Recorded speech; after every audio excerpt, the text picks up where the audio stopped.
રાજ્યપાલ આચાર્ય દેવવ્રતજી લાઠીના દુધાળા ગામે પ્રાકૃતિક કૃષિ અને પ્રકૃતિના શરણે પરિસંવાદમાં સહભાગી બન્યા હતા। રાજ્યપાલ આચાર્ય દેવવ્રતજી લાઠીના હેતની હવેલી દુધાળા ગામે પ્રાકૃતિક કૃષિ પ્રકૃતિના શરણે પરિસંવાદમાં સહભાગી બની પ્રકૃતિ, પર્યાવરણ અને જન આરોગ્ય માટે આશીર્વાદરૂપ પ્રાકૃતિક કૃષિ અપનાવવા માટે ખેડૂત ભાઈઓ બહેનોને પ્રેરિત કર્યા હતા। જિલ્લા વહીવટી તંત્ર દ્વારા આયોજિત આ પરિસંવાદમાં રાજ્યપાલે જણાવ્યું હતું કે આજે રાસાયણિક ખેતીથી જમીન બિન ઉપજાઉ બની છે અને જંતુનાશક દવા અને રાસાયણિક ખાતરના અતિરિક્ત ભર્યા ઉપયોગના કારણે દેશની જમીનને ઓર્ગેનિક કાર્બન 0.5% નીચે પહોંચ્યો છે, જેથી ખેડૂતોનું ખેત ઉત્પાદન ઉત્તરોત્તર ઘટી રહ્યું છે। તેમણે જણાવ્યું હતું કે જમીનને ફરી ફળદ્રુપ અને ઉપજાઉ બનાવવા માટે પ્રાકૃતિક કૃષિ જ એકમાત્ર વિકલ્પ છે। ગાય આધારિત પ્રાકૃતિક કૃષિથી જમીન પુનઃજીવિત બને છે। તેમણે કહ્યું હતું કે ગાયનું ગોબર જીવાણુઓનો અને ગૌમૂત્ર ખનિજોનો ભંડાર છે। ગાયના 1 ગ્રામ ગોબરમાં 300 કરોડ સૂક્ષ્મ જીવાણુઓ હોય છે।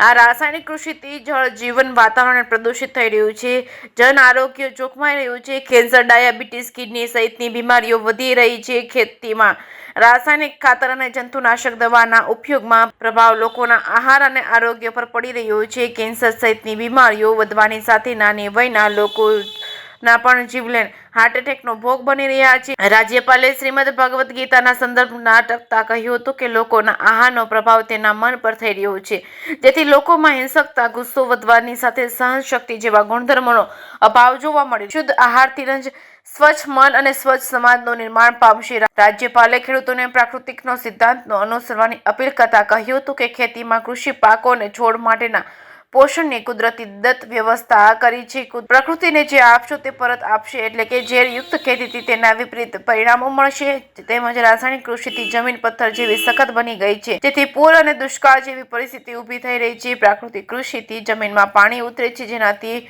ભૂમિગત જળમાં વધારો કરે છે।